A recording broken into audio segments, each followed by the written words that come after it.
Well, I've been thinking on this, and a Yeah. lot of people have been on the sidelines for a bit. So the Federal Reserve is expected to cut interest rates this week. Now, keep in mind, the Fed doesn't directly set mortgage rates, but they can be influenced by them. There's a number of factors. So here's where things stand right now. A 30-year fixed is 6.29%. Now, this is according to Mortgage News Daily. Rate hasn't dropped below 6% in about 3 years. As for a 15-year fixed, it is 5.72%, the lowest level in nearly a year. But we all care, right, about the monthly payment. That's really what matters most. At the end of the day, how much am I going to be spending every month? So let's bring up another graphic. We're going to do kind of a little calculator. Let's say you buy a $440,000 home and you put down about 20%.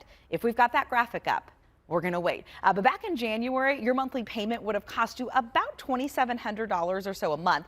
Now that number, here we go. Graphic is coming. So $440,000. I use that number, by the way, because it's the median sales price here in the Valley. 20% down back in January when the rate was over 7%. That monthly mortgage payment was over $2,700.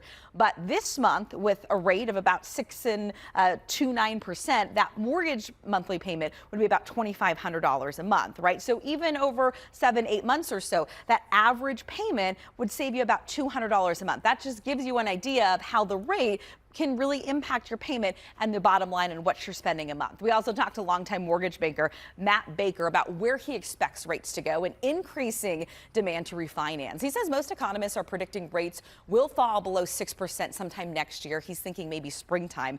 As for mortgage demand, Baker tells me more people are reaching out to him right now to talk about possible refinancing options. As for new buyers, he says that usually lags a little bit. And if you're wanting to buy, he says you should meet with a loan officer now before you even start to look at homes.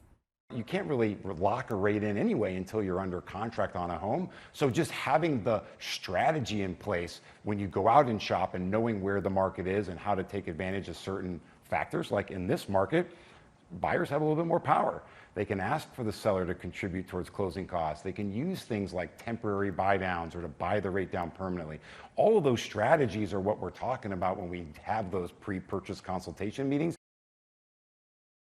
Baker says even if you don't plan on buying a home this year, but maybe you want to make a move early next year, it's a good idea to meet with a lender now to go over your numbers and develop a solid plan so you can be in the best position to buy. Tess?